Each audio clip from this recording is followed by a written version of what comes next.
नमस्कार, बातमी जनतेच्या कर्णधार न्यूज. निलंबन झालं पाहिजे. आमच्यावर आरोप असतील तर सांगतो. नाही पहिली नाही गोष्ट, नाही तुमच्यावर काय आमच्यावर जर आरोप असतील तर आम्ही इथं काही स्पष्टीकरण देण्यात काही अर्थ नाही नाही तुमच्यावर नाही आरोप बोला. माझ्यावर, माझ्या अंमलदारांवर, नाही, नाही. कोणावर आरोप जर असतील, केज पोलीस स्टेशनच्या पोलिसांवर जर काही आरोप असतील तर मग आम्ही बोलण्यात काही अर्थ नाही. नाही नाही आरोप बोला सर. हा हा. तर काल जी घटना घडली त्याच्यामध्ये आरोपींना अटक करण्यासंदर्भाने तक्रारदार असतील रमेश घुले किंवा त्यांचे सगळे नातेवाईक किंवा गावातली लोक असतील, हम्म. यांची मागणी होती ती आमच्यापर्यंत पोहोचली. काल आपण तिथं भरपूर डिस्कशन केलं केजमध्ये आणि तुम्हाला आम्ही सांगितलं होतं की आम्ही नक्की आरोपींना आणण्याचा प्रयत्न करू. त्याच्या मागे आमचा प्रामाणिक हेतू आहे. आम्ही त्याच्यासाठी पूर्ण एफर्ट्स घेतलेले आहेत, पूर्ण प्रयत्न केलेले आहेत. आम्हीच नाही तर आपल्या डिव्हिजन मधले जेवढे पोलीस स्टेशन आहेत, आपल्या जिल्ह्यातले LCB, केज पोलीस स्टेशन, अशी सगळ्यांची मिळून वेगवेगळी पथकं आपण त्या आरोपींच्या मागावर सोडलेली आहेत. काल एका आरोपीला आपण अहिल्यानगर येथून अटक केलेली आहे रात्री 3-3:30 वाजता. काल 2 आरोपींची ज्यांचं नाव नाहीये परंतु त्या FIR मध्ये, परंतु त्यांना सुद्धा ताब्यात घेऊन आपण त्यांचा CDR कॉल केलेला आहे. त्यांची सुद्धा आपण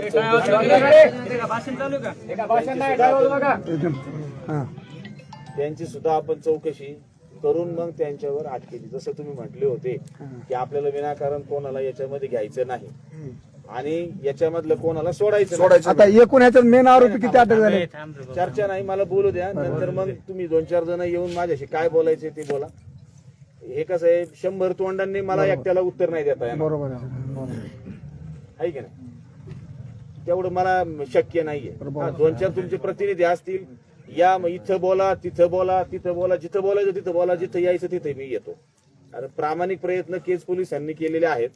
बीड जिल्हा पोलिसांनी पण प्रामाणिक प्रयत्न केलेले आहेत. काल परवापासून रात्रीपासून आम्ही तक्रारदार रमेश घुले यांना तुम्ही तक्रार द्यायला पोलीस स्टेशनला या असं वारंवार म्हटलेलो होतो.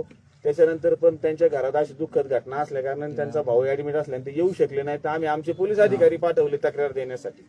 त्यांना माहिती नसताना सुद्धा आम्ही, गुन्हा दाखल नसताना सुद्धा आम्ही घटनास्थळावर जाऊन आलो. घटनास्थळावरचे CCTV कलेक्ट केले. त्या CCTV मध्ये ज्या ज्या आरोपी आम्हाला दिसून आले त्यांची नावं आम्ही शोधली. हे तक्रारदारांना सुद्धा माहिती नव्हतं, रमेशला सुद्धा ही माहिती नव्हती नावं. ती नावं आम्ही शोधली. ती नावं FIR मध्ये घेण्यासाठी स्वतः पोलिसांनी सांगितलं की हे नावं आहेत, अशी अशी लोक आहेत. त्यांनी ओळखलं, त्या साक्षीदारांनी ओळखले त्यांना आणि त्यांना आपण नाव घेतलं. मी काल 3 वाजता जे 2 वाजता बोललो तेच काल मी 5 वाजता बोललो. साक्षीदार आहेत. जे 5 वाजता बोललो तेच रात्री 9 वाजता बोललो, तेच आता 10 वाजता तेच बोलतोय. मी तुम्हाला तेच सांगतोय की मी तेच बोलणार. मी ठाम आहे. मी ज्या गोष्टीवर ठाम आहे ते ठामच आहे. काल दिवसभरातून रात्रभरातून आमचे पोलीस पूर्ण जागे राहून आम्ही 4 आरोपींना ताब्यात घेतले. 2 आरोपी आम्ही अरेस्ट केले. 2 आरोपी आम्ही CDR, त्यांचं लोकेशन आणि CDR वगैरे ह्या गोष्टी माहिती करून आम्ही त्यांना अरेस्टची कारवाई करू. इतर जे 4 आरोपी आहेत त्यांच्याच मागावर आमची पूर्ण पोलीस टीम आहे. माझी तुम्हाला विनंती राहील की कशाला नावं सांगायचं. नावं जरी सांगितली त्याचा काही गैरफायदा कोणी घेतला तर कोण जबाबदार आहे? कोण जबाबदार आहे? त्याला कोण जबाबदार आहे? ठीक आहे सर, असं नका काही आलं का लक्षात? माझी तुम्हाला हात जोडून विनंती आहे. आम्ही आमचे पूर्ण प्रयत्न करतोय. तुम्हाला जर दिसत नसेल तर आमच्या वरिष्ठांना सांगा. रात्रीतून काय प्रोग्रेस झाला नसता तर मला इथं यायला काय तोंड राहिलं नसतं. पण प्रोग्रेस झालाय. मी आलोय, तुम्हाला भेटतोय. माझी विनंती आहे, आजूबाजूला नागरिक आहेत, लहान मुलं आहेत, गरोदर बाया आहेत, प्रवास करतायत, शाळेतली मुलं आहेत. विनाकारण आपल्याला सामान्य नागरिकांना त्रास द्यायचा नाहीये.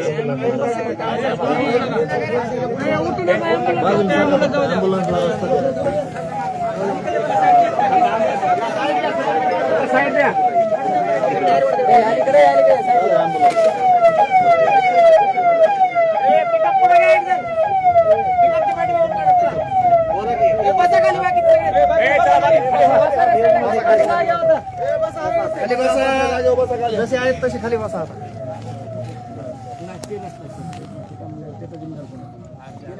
नाव सांगता येत नसतं. नाही नाही, इन्व्हेस्टिगेशनचे काय प्रश्न विचारू नका आणि असे 100-200 लोकात काय प्रश्न उत्तर होत नसतात. नाही. इन्व्हेस्टिगेशनचे प्रश्न तुम्ही मला किती विचारले तर मी तुम्हाला सांगणार नाही.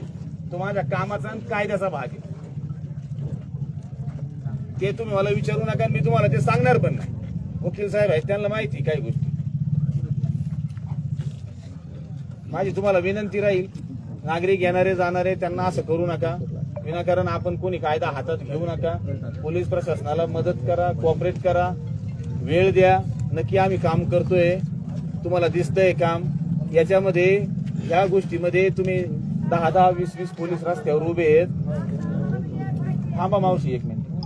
10-10, 20-20 पोलीस रस्त्यावर उभे आहेत. हेच पोलीस जर इन्व्हेस्टिगेशन सारखे, थांबा ना मावशी, मी सगळ्यांसंग बोलतोय ना, मला सगळ्यांना ऐकायचं जायला पाहिजे. इन्व्हेस्टिगेशन साठी हे जर रस्त्यावरचे 10-10, 20-20 पोलीस जर इन्व्हेस्टिगेशन साठी वापरले तर तुमचं जे होणारं काम आहे, ज्याला 2 दिवस लागणार त्याला 1च दिवस लागू शकतो, त्याला 6 तास लागू शकतात. पण आमची ताकद जर इथं खर्च होणार असेल, मी गुन्ह्याचा तपासी अधिकारी आहे, मला स्पॉटचा पंचनामा करायचा आहे, पण स्पॉटचा पंचनामा न करता मी इथं उभा आहे. मृतदेहाची उत्तरीय तपासणी करायची आहे, पोस्टमॉर्टम करायचं आहे, पण ते न करता मी इथं उभा आहे. एव्हिडन्स नष्ट होत चाललाय. तुम्ही फक्त आजचं आणि उद्याच्या दिवसाचं पाहताय. आम्ही पूर्ण केस कोर्टात ट्रायलला येईल, ते उभी राहील बोर्डावर. त्याच्यामध्ये आरोपींच्या विरोधात प्रबळ पुरावा तयार राहील, याच्यासाठी आम्ही झटतोय. पण तुम्ही आम्हाला इथं बिझी करून या केसवर परिणाम करताय. माझी तुम्हाला विनंती राहील, मी तपासी अधिकारी आहे, मी इथला प्रभारी अधिकारी आहे पोलीस स्टेशनचा, पण मला आता माझं तपासी अधिकाऱ्याचं काम सोडून मला इथं प्रभारी अधिकाऱ्याचंच काम करावं लागतंय. तुम्हाला विनंती राहील, आपल्याला जर केस चांगली बनवायची असेल तर आम्हाला मोकळं करा आणि आम्हाला आमचं व्यवस्थित काम करू द्या. ही नक्की केस इतकी आपण प्रभावी पुरावे आपण कोर्टात वापरू, पण जर इथं तपासी अधिकारी जर हलू शकला तर ते पुरावे मला गोळा करता येतील. अन्यथा मी तुम्हाला फक्त विनंतीच करतोय, बाकी तुम्ही तुमचं ठरवा. तात्या, तुमची कुणी बी 2 माणसं मोजकी बोला, तुम्हाला काय वाटते ते गावातली. तुकाराम असेल, बाप्पा असेल, नाही रामभाऊ, तुकाराम येस. हा, अतिशय दुःखद अशी घटना आपल्या गावामध्ये घडली आणि त्याचा मृतदेह आणखीन आपण ताब्यात घेतलेला नाही. 2 दिवस झाले साहेबांनी आपल्याला टाइम दिला होता. आता सकाळी 10 वाजेपर्यंत आरोपी अटक केले, त्याच्यातले 4 केले म्हणतात, आणखी 5 आरोपी अटक व्हायचे राहिलेले. महाराष्ट्राला हेलावून टाकणारी अशी घटना आहे. विनाकारण ह्या माणसाचा आपल्यातला माणसाचा बळी घेतलेला आहे. त्याचा ह्या घटनेशी किंवा कशाशी संबंध नव्हता. सोडवायला मध्ये गेला आणि सोडवायला मध्ये गेल्यानंतर एखाद्याला जाणून बुजून जर कोणी त्याची हत्या करत असेल तर हे खूप निंदनीय आहे. यासाठी सर्वप्रथम मी अशा गोष्टीचा निषेध करतो.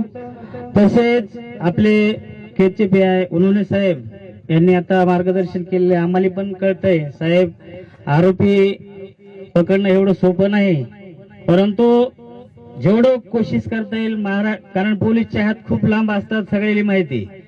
महाराष्ट्रामध्ये सर्व ठिकाणी नाकाबंदी करून काय करायचं ते करा. आरोपीला तात्काळ जसे अटक करता येईल तसे अटक करा. याच्यानंतर आम्ही रस्त्यावर येणार नाहीत हे आम्ही गाववाल्याच्या वतीने शब्द देतो, परंतु आम्हाला या घटनेमध्ये कसलीही दिरंगाई करून चालणार नाही. प्रत्येक गोष्टीला त्याच्यामध्ये 2-3 लोक असे, रमेश आहे किंवा आकाश आहे किंवा त्याच्या जवळचे जे कोण असतील त्यांना नियमित केसचा फॉलोअप दिला जाईल. केसची प्रगती काय आहे. असं नाही की 100 लोक आले आम्हाला विचारलं ते सांगू शकणार आम्ही नाही. हा, हे महत्वाचं मोजकी. परंतु जे तक्रारदार गाव आपलं गाव अगोदरच पहिल्यापासून शांततेमध्ये सहकार्य करणार आहे. कधी कुठली अनुचित प्रकार, सगळ्यांना विनंती की कुठलाही अनुचित प्रकार होणार नाही याकडे लक्ष द्या. कारण की अधिकाऱ्याचं काम आहे तपास करणं. जर त्याच्या कामामध्ये दिरंगाई केली आरोपीला कोणाला पाठीशी घातलं तर त्याच्यानंतर आपण रस्त्यावर उतरूच ना. परंतु त्यांनी पण थोडा वेळ द्या आणि आपलं जे तालुक्याचे नेते असतील सगळ्यांनी या घटनेकडे लक्ष द्यायचंय. कारण की अशा घटना ह्या जाणून बुजून केल्या जातात. आता बोलायचं झालं तर मग मला खूप बोलता. त्याच्यानंतर आपलं साहेब बोलतील 2 मिनिट. सुमन दास साहेब बोलतील. आधी तात्या आहे तू ते बंद कर, हे बंद कर. ठीक आहे सर. आपल्या गावचे सुपुत्र टिपी टिपी टिपी मी बोलतो रमेशचं काय ते बघू. रमेशला विचारा तू काय कर. रमेशला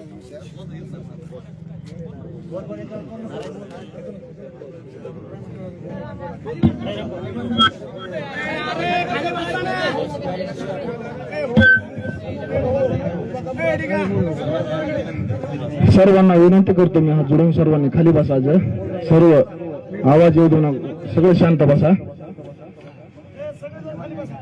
कैलासवासी विलास नवनाथ घुले यांची अवघ्या हाकेच्या अंतरावर त्यांच्या हॉटेलच्या समोरच एक मोठ्या जमावानं मित्राला, एक आदिवासी समाजाच्या पोराला मारित असताना सोडवायला गेला.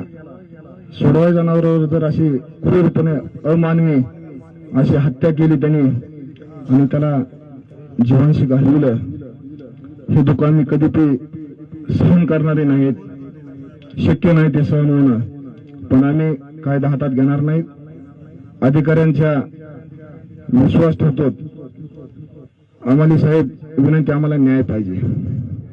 आम्हाला हे गाव काही लय लांब नाही, एवढे सोपे नाहीत. पण आम्ही न्यायाच्या चौकटीमध्ये राहून न्याय मागतो. आम्हाला न्याय पाहिजे. ह्या महाराष्ट्रामध्ये एकाला एक न्याय झाला ना पाहिजे. दुसरा विषय, या ठिकाणी आम्हाला एसपी साहेबांनी यावं, आम्हाला आश्वस्त करावं. जोपर्यंत साहेब येत नाहीत तोपर्यंत हे रस्ता रोको आंदोलन याच्यापेक्षाही तीव्र होईल. साहेब, आम्ही तुमच्या विनंतीला कालपासून सहकार्य केलंय आणि इथून पुढे करणार आहोत. पण आम्हाला एसपी साहेब येऊ द्या. मुख्य आरोपी सगळी संघटित गुन्हेगारी आहे. ही काही एक दोघांनी नाही केलेली हत्या नाही. हो, तुम्ही बोला नंतर, आम्हाला बोलू द्या. हो, ही संघटित गुन्हेगारी आहे. जर सोडवायला जाणाऱ्या माणसावर इतके क्रूरपणे अमानवी आणि ताणू जर हत्या करत असतील, ही काही मानवी हृदयाची माणसं नाहीत. यांचं हृदय फार विचित्र प्रकारचं आहे. आम्हाला न्याय पाहिजे. आम्ही न्यायाच्या भूमिकेमध्ये या ठिकाणी रस्त्यावर आहोत, शांततेच्या मार्गाने आहोत. ही शांतता कधीपर्यंत राहते आम्ही सांगणार नाहीत. आम्ही कायदा सुव्यवस्थेचा प्रश्न निर्माण करणार नाही जोपर्यंत एसपी साहेब येत नाहीत, आम्हाला आश्वस्त करीत नाहीत. एसपी साहेबांची आमची मागणी, एसपी साहेबांनी आम्हाला येऊन या ठिकाणी सांगावं की आरोपी कधी अटक, त्यांच्यावर कुणाचा या ठिकाणी सुद्धा ह्या प्रकरणामध्ये आम्हाला सहभाग दिसतोय, असण्याची शक्यता आहे. कारण त्यांचं मुलं गाडी घेऊन जाणं, पूर्ण सीडीआर निघले पाहिजेत. कोण सहकार्य करतोय पोलीस स्टेशनवर, खरंच दबाव आहे का, दबावाखाली पोलीस स्टेशन काम करतोय का, गोरगरिबाला न्याय मिळेल का, अशा पद्धतीनं आमची मागणी शासनाकडे न्याय आम्हाला मिळावा. मी सर्व समाज बांधवांना, या ठिकाणी जमलेल्या पंचक्रोशीत लोकांना विनंती करतो की शांततेच्या मार्गानेच आपल्याला हे आंदोलन करायचंय, न्याय मागायचा आहे. आपल्याला कायदा सुव्यवस्था बिघडणार नाही याची आपण स्वतः काळजी घ्यायची. आणि एसपी साहेब या ठिकाणी येऊन आम्हाला त्यांनी आश्वासन द्यावं की आरोपी आम्ही अटक करू, त्यांनी कडक कारवाई करू आणि सर्व मकोबा कायद्या अंतर्गत कारवाई करू. ही सगळी संघटित गुन्हेगारी आहे. ही संघटित गुन्हेगारी या ठिकाणी मोडूस काढून आरोपींना सीसीटीव्ही सगळे बघावेत, कोणी सहकार्य केलंय त्यांचे सर्वांचे सीडीआर काढून आम्हाला न्याय द्यावा, हीच या ठिकाणी मागणी करतो. खरं पाहता स्वर्गीय विलास घुले यांची जी क्रूरपणे हत्या करण्यात आली, खरं तर ह्या लोकांना, मारेकरांना विलास घुलेचीच नाही तर आमच्या आदिवासी कोळी समाजातील एका तरुणाची हत्या करायची होती, पण दुर्दैवाने विलास गुले यांना वाचवण्यासाठी त्याच्या हॉटेलवर सोडवण्याचा प्रयत्न केला. ही सामाजिक राजकीय काही विरोध असणारी मंडळी यांनी एक अशी गँग केस तालुक्यात तयार केली. यांच्या दहशतीखाली 18 पगड जातीच्या लोकांनी नमावं ही यांची भूमिका आहे. तिथं आदिवासीच्या समाजाला मारित असताना विलास गुले सोडवा गेला म्हणून त्यांचा क्रूरपणे हत्या करण्यात आली. सर योगायोग असा आहे, विलास गुलेची हत्या झाली नसती तर आदिवासीच्या मुलासाठी एवढा समाज जमला नसता. ही ईश्वराला न्याय, ईश्वरानंच त्यांना खरं तर विलास गुलेच्या माध्यमातून सर्वसामान्यांना न्याय देण्याचं काम केलं. तर आम्हाला आपल्याकडे एकच अपेक्षा आहे सर, आपण योग्य ते तपास केलाय, योग्य ते वेगवेगळ्या मार्गातून आपण आरोपीला पकडण्याचं काम करताय. आम्हाला 100% आपल्यावर विश्वास आहे, परंतु आपल्या काही वरिष्ठ अधिकाऱ्याची ह्या समाजाला आश्वासित करण्याची गरज आहे. पवानी राहिलेल्या आरोपीला अटक करतो तात्काळ. या ज्यांनी क्रूरपणे हत्या केली, ज्याची हत्या झाली, यांच्या कुटुंबाला पण न्याय मिळून जाईल ही सर्वांची अपेक्षा आहे. आणि सर्वसामान्यांची काही अंतर्गत कुजबूज चालू आहे. ह्या लोकांना कुणीतरी विरोध हस्ते असे आहे, त्यांना पाठीशी घालीत आहे. आपला एक साहेब गैरसमज झाला, चुकून त्याच्याकडून शब्द गेला, पोलीस प्रशासनावर कारवाई करा, तशी नव्हतं.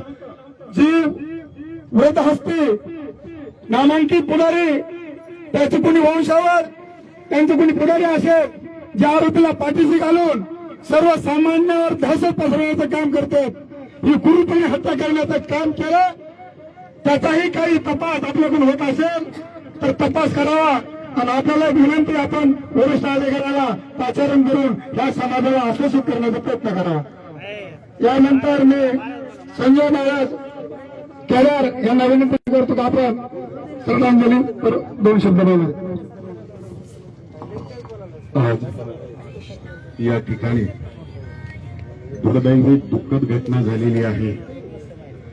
हे दुःख तुमच्या आमच्या कोणत्याही मानवी जातीच्या कुटुंबाला हे भोगण्याची वेळ येऊ नये. मी प्रथमतः या गावचा सुपुत्र विलास भैयाला भावपूर्ण श्रद्धांजली अर्पित करतो. या ठिकाणी जी ही निर्गुण हत्या झालेली आहे, हत्या कशासाठी झाली की एक अल्पसंख्याक, एक आदिवासी समाजाचा मुलावरती अन्याय करू लागली, त्याला मारू लागली. त्याला दिलेला मार ह्या विलासला देखवला नाही, बघवला नाही. आणि एका आदिवासी बांधवांचा ढाल म्हणून जाणाऱ्या त्या विलास गुले सारख्या तरुणावर त्याचा का कायवार घेतो किंवा त्या बांधणामध्ये पाणी टाकण्याचं काम, विझवण्याचं काम ज्यावेळेस विलास सारखा एक तरुण आपली जबाबदारी पार पाडित असतो आणि ती पार पाडित असताना, ती जबाबदारी कर्तृत्व करीत असताना त्याच्यावरती हल्ला होतो आणि त्याची हत्या होते. हे चुकीचं आहे. आणि चुकीचं याच्यामुळे का तो त्यानं धर्म पाळला. आपली संस्कृती सांगते. मी जास्त वेळ घेत नाही, दुःखद घटना आहे. या ठिकाणी जास्त काही बोलण्यासारखं नाही, कारण मन हळवणारी ही गोष्ट आहे. या ठिकाणी त्यानं त्याचा धर्म कशामुळे निभावला, कारण तो मानवतेचा धर्म होता. एखाद्या अल्पसंख्याकावर, आदिवासी बांधवावर जर बहुसंख्याक अन्याय करीत असतील तर त्या अन्यायाला वाचा फोडण्यासाठी, त्या अन्यायाला प्रतिकार करण्यासाठी जर एखादा तरुण मध्यस्थी करीत असेल, सोडवासोडवी करीत असेल आणि त्याला जर त्याची जीव गमवावा लागत असेल तर हा अतिरेक आहे. आणि अतिरेक कशामुळे केला जातो तुमच्या आमच्यासारखे सर्वसाधारण माणूस हातामध्ये हत्यार घेत नाही. त्यांची पार्श्वभूमी ही गुन्हेगारीची आहे, त्यांची पार्श्वभूमी त्यांच्या मागे कोणाचा तरी वरद हस्त आहे, अशीच लोक ही धाडस करू शकतात. तुमच्या आमच्यासारखी सर्वसाधारण माणसं या अशा धाडस करू शकत नाहीत, या अशा दुष्ट प्रवृत्तीला समर्थन देत नाहीत. माझं असं म्हणणं आहे, दबत्या आवाजामध्ये आम्हीही ऐकतोय, यांच्यावर कोणाचा तरी वरदहस्त आहे, यांना कोणीतरी पाठबळ देत आहे, यांना ह्यांचे जे नातेवाईक आहेत ते गुन्हेगारी प्रवृत्तीचे आणि त्यांच्यावरती नॉन अवेलेबल सेक्शन दाखल झालेले असणाऱ्या अशा गुन्हेगारी प्रवृत्तीचे यांचे नातीगोती आहेत. मला कुणाला वैयक्तिक एखाद्या समाजावर दोष द्यायचा नाही, गुन्हेगार हा कोणत्या वैयक्तिक एका समाजाचा नाही, पण ही जी घटना झालेली आहे आणि ही घटना करणारी ही विशिष्ट एका प्रवृत्तीची आहेत, यांची नातीगोती ही गुन्हेगारी प्रवृत्तीची आहेत आणि यांना पाठबळ देणारे देखील या आपल्या केस तालुक्यातील काही पुढारी आहेत, असा दबता आवाज आम्ही ऐकतो आहे. या ठिकाणी तुम्ही आम्ही आलो आहोत, सर्वजण आलोत. आपण सध्या लक्षात ठेवा, अल्पसंख्याक आपला ओबीसी, अरे या ठिकाणी असणारे जे पुढारी आहेत ते पुढारी या ठिकाणी आले पाहिजेत. त्यांनी देखील या अशा आदिवासी बांधवांच्या मार्फत त्याच्यावर अन्याय झाला आणि त्या अन्यायाला वाचा फोडण्यासाठी आमचा विलास गेला आणि त्याची निर्घृणपणे हत्या करण्यात आली. त्या हत्येला वाचा फोडण्यासाठी सर्व पुढारी, सर्व जाती धर्मातील पुढारी इथे उपस्थित असले पाहिजे होते. या ठिकाणी जातीपातीचं विष पेरलं गेलं, पण जातीपातीचं विष कितपत टिकणार आहे? तुम्ही मानवता हा धर्म डोक्यात ठेवून तुम्ही जर अन्यायाच्या विरोधात उभा राहिलात तर या ठिकाणी सामाजिक सलोखा कुठंतरी निवळला जाईल, नाही तर अन्यथा असेच प्रकार घडले जातील. या ठिकाणी पोलीस अधिकारी आहेत, पीआय साहेब बोलत आहेत. काही जणांचा रोष पीआय साहेब किंवा पोलीस प्रशासनावरती आहे. साहेब, आमचं म्हणणं तुमच्यावरती रोष नाही किंवा तुमच्यावरती नाही, पण ज्यावेळेस तुम्ही या केज पोलीस ठाण्याचे प्रभारी आहात आणि मग आम्ही सर्वसाधारण जनता जॉब कुणाला विचारायचा? साहेब, तुम्हाला विचारणार. आम्ही हायपर झालोत, आम्ही दुःखी झालोत, आमच्या वेदना, आम्हाला काय बोलावं समजत नाही. मग आम्ही येडवाकडं सध्या बोलू शकतो, आम्ही नको त्या गोष्टी बोलू शकतो. साहेब, आम्हाला सांभाळून घ्या, आम्हाला या ठिकाणी तुम्ही मदत करा आणि मदत या पद्धतीनं करा. साहेब, आम्ही सर्व बसलेलो आहे. अल्पसंख्याकांवर कुठपर्यंत अन्याय या ठिकाणी सहन करायचा? तुम्ही जर आम्हाला आश्वासित केलेलं आहे, पण सर्व या ठिकाणी जी सर्व 18 पगड जाती जमातीचे काही जी इथं तरुण मंडळी या विलाससाठी, न्यायासाठी बसलेली आहेत, त्यांचं एक म्हणणं आहे की तुमचे वरिष्ठ या ठिकाणी एसपी साहेबांनी यावं, त्यांनी या ठिकाणी आश्वासित करावं आणि त्यांनी आश्वासित केल्यानंतर आम्हाला या ठिकाणी आम्ही पुढचा असणारा जो काही निर्णय घ्यायचा आहे तो सर्वजण या ठिकाणी सर्वांच्या विचाराने तो घेतला जाईल. तुम्ही म्हणतायत आरोपीची नावं ओपन कशी करायची, काय कशी करायची? उद्या नावं बदलली जातील, एफआयआर मध्ये हेरफार होऊ शकते. आरोपीची नावं ओपन झालीच पाहिजे, त्याला सजा झालीच पाहिजे, त्याला फाशी झालीच पाहिजे. आणि या ठिकाणी एसपी साहेब जोपर्यंत येत नाहीत तोपर्यंत एकानंही हलायचं नाही, पाणी प्यायचं नाही. उन्हाचं रण आहे, ऊन मी म्हणतंय. अरे आपला एक भाऊ, आपला एक लेख, आपला एक असणारा त्या ठिकाणी बांधव एखाद्याची जर त्या ठिकाणी कैवार घेऊन जात असेल, भांडण सोडवण्याचा प्रयत्न करीत असेल आणि त्याच्यावर जे अन्याय होत असेल, त्याला जर जीव गमवा होत असेल, तर या ठिकाणी आपण देखील आपल्या जीवाची पर्वा न करता 1 दिवस लागो, 2 दिवस लागो, जोपर्यंत एसपी साहेब या ठिकाणी येऊन आम्हाला आश्वासित करीत नाहीत तोपर्यंत आम्ही जागा सोडवायची नाही, अशी माझी कळकळीची विनंती आहे. पुन्हा विलास गुले यांना सर्व या पंचक्रोशीतील सर्वांच्या वतीनं आणि मी एक गावचा सरपंच आहे, माझ्या सांगवीच्या वतीनं भावपूर्ण श्रद्धांजली, आदरांजली या ठिकाणी अर्पित करतो. आणि माझ्या या दुःखद घटनेच्या बोलण्याची माझ्यावर वेळ आली, मला आणि बोलायला संधी दिली, या माझ्या वाणीला मी पूर्ण विराम देतो.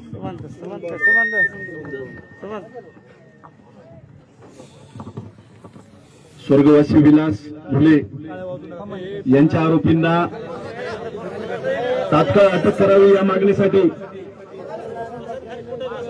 टाकळी ग्रामस्थ आणि आपल्या पंचक्रोशीतील सर्व नागरिक या ठिकाणी माता भगिनी उपस्थित आहेत. या माध्यमातून